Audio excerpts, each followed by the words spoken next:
Ada for not giving my girlfriend my social security numbers so she can run a background check on me. After days of restless contemplation, scrolling through countless comments and advice from strangers on the internet, I found myself torn between pride and empathy. My mind wrestled with the arguments I'd read. The consensus seemed divided. Some branded her demands as manipulative, while others suggested she was simply a woman trying to protect herself in a world that often feels hostile to women. But one comment stood out from the rest, lingering in my mind like an echo I couldn't shake. If you don't give this relationship one last, honest shot, you might regret it forever. That resonated with me because I've never been someone who walks away without exhausting every possible solution. I need to be able to look back and say, I did everything I could. Without that closure, the unanswered what-ifs would gnaw at me endlessly. So, I made my decision. I would call her on New Year's Eve. It felt symbolic, one last attempt to salvage something before the year ended. Maybe we could turn things around and step into the new year together, stronger and more understanding of each other's needs. The hours leading up to that call were pure torture. I paced around my apartment, anxiety gnawing at my insides like a relentless tide.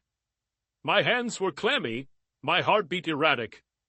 My mind kept replaying every possible scenario. What if she misunderstood me again? What if it escalated into another argument? I hated confrontation. I wasn't good at it.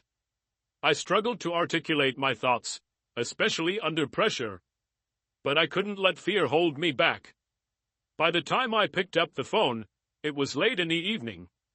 The festive atmosphere outside my window contrasted sharply with the turmoil inside me. Fireworks would soon light up the night sky, heralding a fresh start for everyone else. But here I was, about to throw myself into the flames of an uncomfortable conversation, hoping for resolution but preparing for heartbreak. I dialed her number with trembling fingers, each ring stretching into eternity. When she finally answered, her voice was guarded.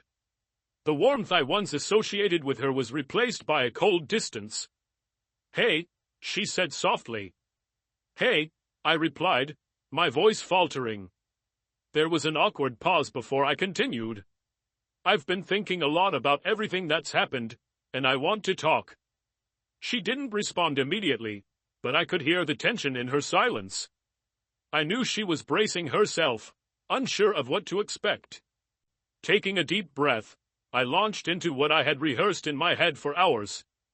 "Look, I've read through the comments from people online, and some of them made me see things from your perspective. I get that you have valid concerns." "I do." "But," I hesitated, searching for the right words. "But I need you to understand my side too." I could hear her sigh on the other end of the line, and I pushed forward before my courage failed me. "I respect your need to ensure your safety," I said, my voice steadying as I spoke from the heart. "Truly, I do.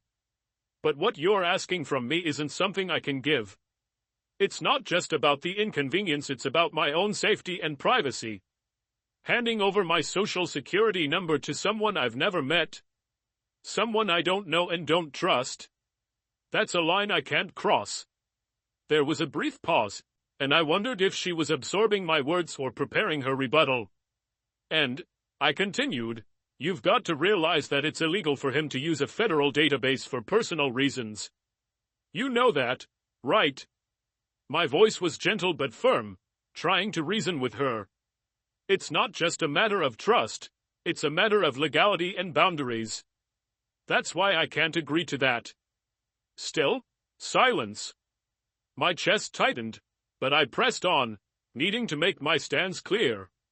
"What I will do is this: I'll pay for a background check of your choosing. As long as it's a legitimate service, I'm willing to do that. I'll give you all the information they need: my address, my date of birth, whatever. But my social security number, that's where I draw the line." I paused, hoping she would see the compromise I was offering. This was me meeting her halfway. For a moment, I thought she might agree. There was a long pause on her end, followed by a quiet, shaky exhale. But then she spoke, and her words dashed any hope I had.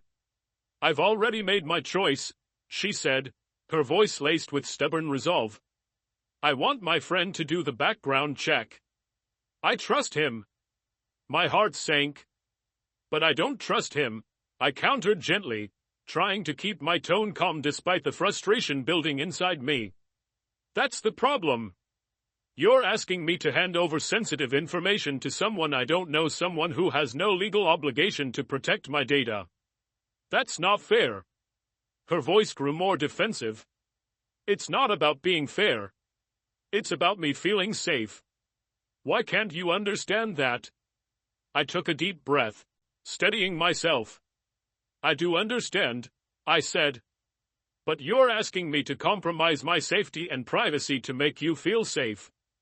And that's not a fair trade." The words hung heavily in the air. I could hear her breathing on the other end of the line, and I knew I was walking a delicate tightrope between compassion and self-preservation. "If you can't trust a legitimate background check service," I continued, "then this isn't about the background check itself. This is about trust. Or rather, the lack of it." I could hear her sniffle. My heart ached. I didn't want to hurt her. I never wanted this to escalate to such a painful place. "I'm not your ex," I said softly. "I'm not the person who hurt you. I shouldn't have to pay for someone else's sins." Her voice cracked as she responded. "It's not about you. It's about me. It's about my safety and my peace of mind." "But you made it about me when you asked for my SSN," I shot back, more forcefully than I intended. Her sniffles turned into quiet sobs, and guilt gnawed at me. But I couldn't back down. Not this time. I had to stand my ground for my own well-being. Her refusal hung in the air like a storm cloud, heavy and foreboding. There it was, her final word on the matter, delivered with the quiet, unwavering certainty of someone convinced they were in the right. "I've made my choice. I trust him to do the background check." I blinked, momentarily stunned by the sheer stubbornness of her statement. I had expected pushback, yes. Maybe a counteroffer or a plea for compromise. But this? Her doubling down on that specific demand felt like a slap in the face. My mind raced. She wasn't budging. She wasn't willing to meet me halfway. She had drawn her line in the sand, and I was standing on the wrong side of it. "So that's it, then?" I asked, my voice low, strained. "You're really sticking with this? You won't even consider a legitimate background check service?" "No," she replied, her tone soft but resolute. "I trust my friend. I don't trust a random company. He's the only one I feel comfortable with." I ran a hand through my hair, pacing the room again, my nerves on edge. "But you don't trust me," I said, more to myself than to her. The realization hit me hard, like a punch to the gut. That's what this comes down to, isn't it? You don't trust me. She didn't deny it. Instead, she deflected. "It's not about trust. It's about safety." I stopped pacing, turning toward the window, staring out at the dark street below. Fireworks would be starting soon, bursts of light and color painting the sky in celebration of a new beginning. But here I was, standing on the precipice of an ending. "No," I said quietly, "it is about trust. If you trusted me, you wouldn't need your friend to dig into my personal information. You wouldn't need my social security number. You'd take me at my word, or at least accept a legitimate compromise." There was a pause on the other end. I could hear her breathing, quick and shallow, like she was gearing up for a fight. "I trusted my ex, too," she said, her voice trembling. "And look where that got me."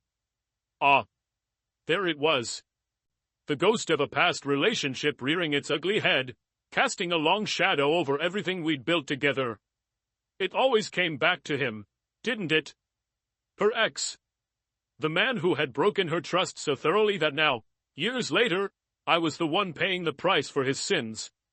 "I'm not him," I said, my frustration bubbling to the surface. I'm not your ex. And I shouldn't have to suffer because of what he did to you. Her voice cracked. You don't understand. You've never had to be afraid like I have. I clenched my jaw, trying to keep my temper in check. No, you're right. I don't know what it's like to live in fear every day. But you know what I do know? I know what it feels like to be punished for something I didn't do. To be treated like a criminal when I've done nothing wrong. Do you have any idea how that feels? She started to cry then. Quiet, hitching sobs that tugged at my heartstrings despite everything. I closed my eyes, willing myself to stay strong. Don't cave. Not this time. Why can't you understand that it's not about you? She choked out between sobs. It's about me. My safety. My peace of mind. I exhaled sharply. But you made it about me the moment you asked for my social security number. Silence. The weight of my words hung between us, heavy and oppressive. I could hear her sniffling on the other end of the line, trying to pull herself together. I felt a pang of guilt, but I pushed it aside. This wasn't about hurting her. It was about standing up for myself. I was willing to work with you, I said, my voice softer now but no less firm. I offered a reasonable solution. I made a good faith effort to address your concerns. But you rejected it because it wasn't exactly what you wanted. She didn't respond. And that's not how a healthy relationship works, I continued. You can't just throw out ultimatums and expect me to comply. That's not compromise. That's control. Her sobs grew quieter, but I could still hear the occasional sniffle. I hated this. I hated every second of this conversation. But it needed to be said. I'm sorry, I said after a long pause. But I'm not willing to stay in a relationship with someone who doesn't trust me. Because trust is everything. Without it, there's nothing to build on. Her voice, when she finally spoke again, was barely above a whisper. So, that's it? We're done. I swallowed hard. Unless you're willing to meet me halfway, yes. Another silence. This one felt even heavier than before. I could hear the distant pop of fireworks outside, muffled through the phone. People were celebrating new beginnings while we stood on the edge of an ending. I thought you cared about me, she said quietly. I thought you cared about my safety. I closed my eyes, fighting back the wave of emotions threatening to crash over me. I do care about you. That's why I was willing to compromise. But I'm not willing to compromise my own safety and privacy to prove it. Her sobs returned, louder now. You don't understand how vulnerable women are in society. You don't understand what it's like to be constantly afraid. This isn't about you. It's about what I need to feel safe. And what about what I need? I countered. Don't I deserve to feel safe, too? Don't I deserve to have my boundaries respected? She didn't answer. I've done everything I can to show you that I'm not a threat, I said, my voice breaking slightly. But if that's not enough for you, if you can't trust me without digging into my personal information, then there's nothing more I can do. Another silence. This one felt like a chasm between us, too wide to cross. Finally, she spoke, her voice trembling. What about New Year's? We were supposed to spend it with my parents. I shook my head, even though she couldn't see me. You should have thought about that before you tried to strong-arm me into getting your way. It came out harsher than I intended, but I didn't take it back. I couldn't. This wasn't just about New Year's. It was about something much deeper, something that had been festering between us for a while. There was another loud pop outside, followed by cheers and laughter. Midnight had come. The new year had begun. And just like that, we were over. I hung up the phone, my hands shaking. The room felt eerily quiet now, save for the distant sounds of celebration outside. I sank onto the couch, staring blankly at the wall, the weight of what had just happened settling over me like a heavy blanket. Happy New Year, I thought bitterly.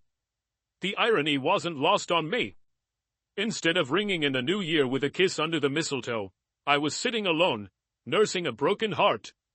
But as the minutes ticked by, something else settled in alongside the sadness, a sense of relief. Because deep down, I knew I had dodged a bullet. Relationships shouldn't be this messy. They shouldn't be built on ultimatums and mistrust. And if she couldn't see that, then maybe it was better this way. As I sat there, I realized something else. I had made a good faith effort to resolve things. I had tried to meet her halfway. But you can't force trust. You can't demand it. And in the end, that was the real issue. Trust. Without it, we had nothing. Her voice rose with frustration, her words sharp and cutting. If you actually cared about my safety, this wouldn't be a problem for you. But you don't. You're just making excuses. If you really cared, you'd do whatever it takes to make me feel safe. But you don't get it. You don't understand what it's like to be a woman in this world. That accusation hit me hard. It wasn't just her words, it was the weight behind them, the insinuation that I didn't care about her well-being simply because I wasn't willing to hand over my most sensitive information. It stung because I did care more than she seemed to realize. But caring about someone doesn't mean abandoning your boundaries or ignoring your own safety and comfort. I stopped pacing for a moment, gripping the back of my couch to steady myself. My heart was pounding, my palms slick with sweat. This wasn't just a disagreement anymore. It felt like a test I was destined to fail no matter what I said.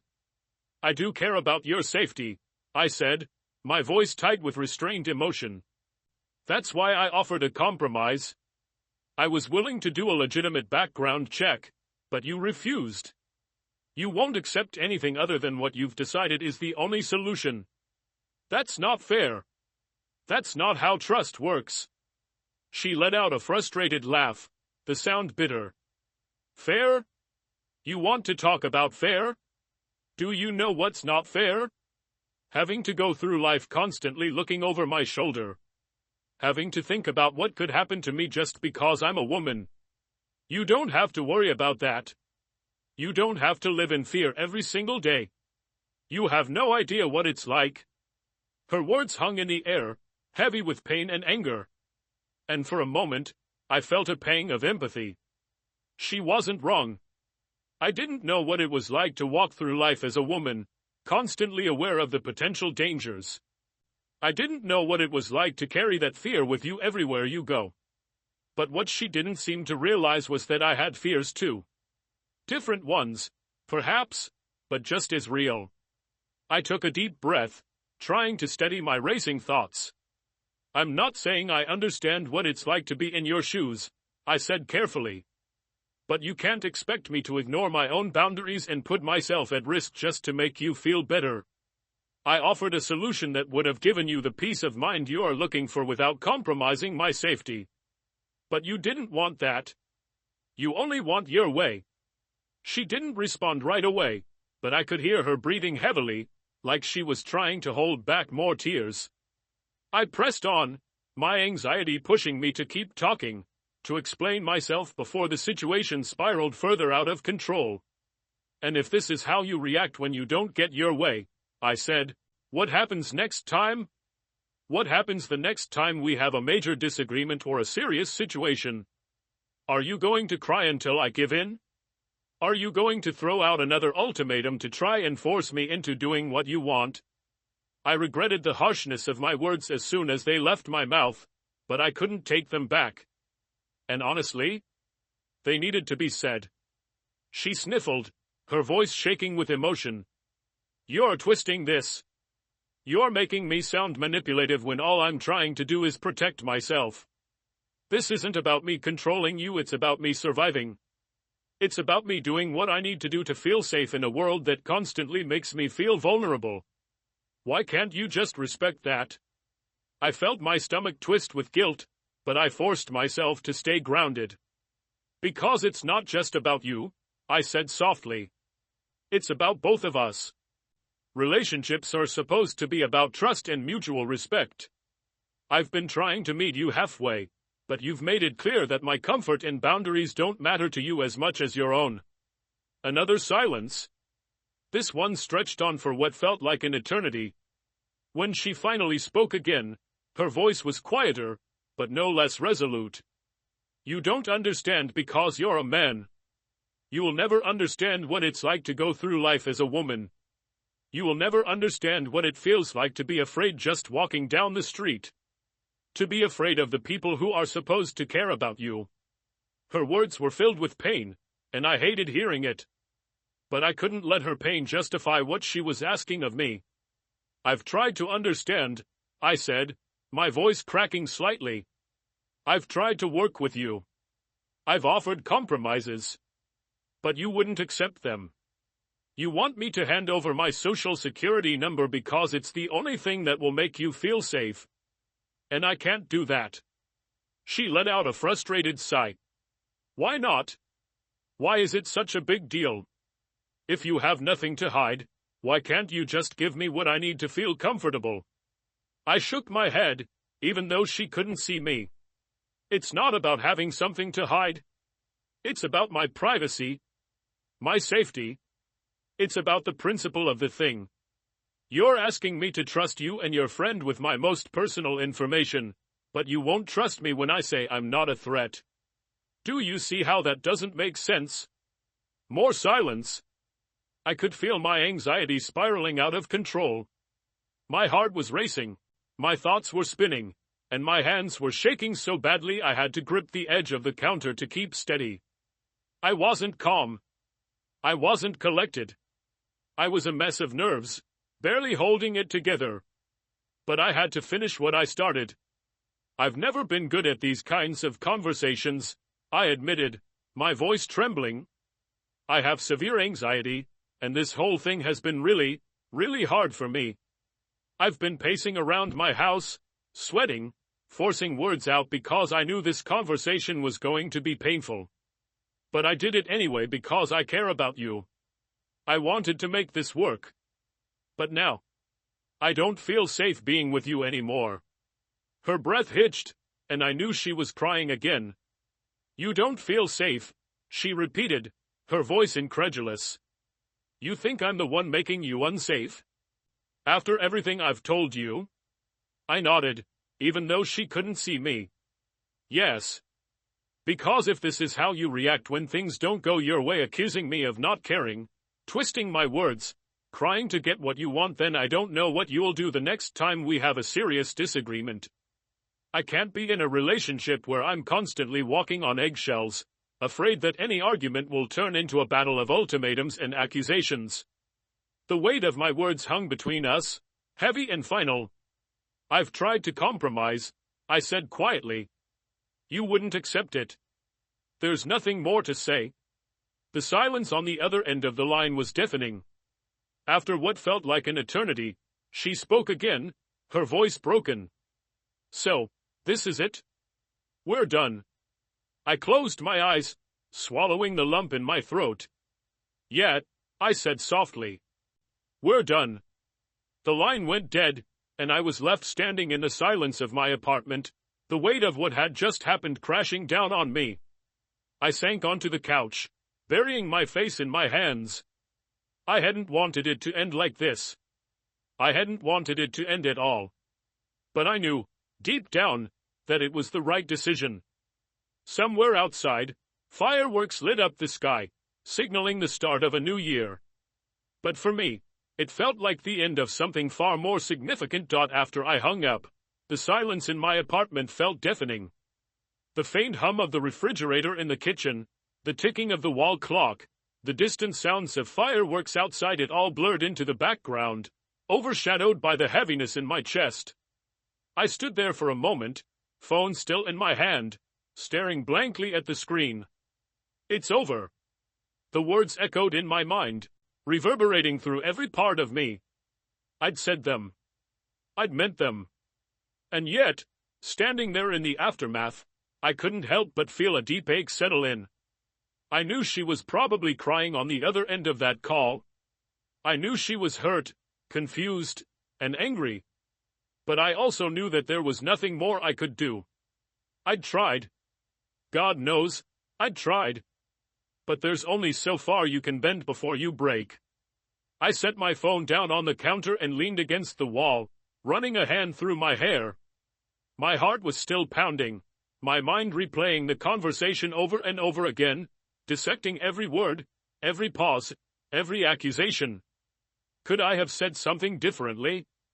Could I have been calmer? More understanding? But no matter how many ways I spun it, the conclusion was always the same. She wasn't willing to meet me halfway. And that's not something you can build a relationship on. The thing is, I didn't start this relationship with my guard up. I went into it open, honest, and hopeful like anyone does when they think they've found someone special. But somewhere along the way, it shifted. Her past trauma started creeping into our present. Her fears became my burdens to bear. And at first, I didn't mind. I understood that everyone has baggage, and I was willing to help carry some of hers. But tonight, it became clear that it wasn't about sharing burdens. It was about control. She wanted my SSN because she needed control. She needed power. And no matter how much she framed it as a safety issue, at the end of the day, it was about trust or the lack of it. I wasn't going to pay for another man's sins. I wasn't going to keep proving myself for something I hadn't done. The hours dragged on. Midnight came and went. I could hear the faint pop of fireworks outside, neighbors cheering and shouting Happy New Year from their balconies. Somewhere in the distance, music was playing, people celebrating, toasting to new beginnings, kissing under the mistletoe, making resolutions they'd probably forget by February. And there I was, alone in my apartment, with nothing but my thoughts for company. It wasn't supposed to be like this. We were supposed to spend New Year's Eve together. We were supposed to have dinner with her parents, toast to the new year, share a kiss at midnight. Instead, I was standing in my kitchen, feeling like I'd just survived a battle I never wanted to fight in the first place. I grabbed a beer from the fridge and cracked it open, taking a long sip. The cold liquid did little to numb the ache in my chest, but it gave me something to do with my hands, something to focus on besides the endless loop of what-ifs playing in my mind. What if she really was that scared? What if I'd been more patient? What if she was right, and I just didn't understand what it's like to be a woman in this world? But then, another thought crept in. One that cut through the noise like a blade. What if she was trying to manipulate me? Because that's what it felt like, didn't it? The crying, the guilt-tripping, the accusations, it all felt like a tactic to wear me down, to get me to cave. And if I'd given in this time, who's to say it wouldn't have happened again? What would the next demand be? And the one after that? No. I'd made the right decision. I knew that. Deep down, I knew. But that didn't make it hurt any less. The comments I'd read over the past few days flashed through my mind.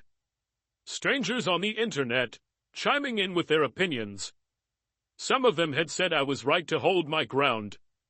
Others had said I was being unreasonable, that I should just do what she asked if I really cared about her. And then there were the ones who had warned me. She's trying to scam you. This sounds fishy as hell. Be careful, dude. No one who truly loves you would ask for your SSN. That's a red flag. At the time, I'd dismissed those comments. I didn't want to believe that someone I cared about could have ulterior motives. But now, I wasn't so sure. Had she really been that concerned for her safety? Or was there something else going on? Something darker? I hated that I even had to ask myself that question.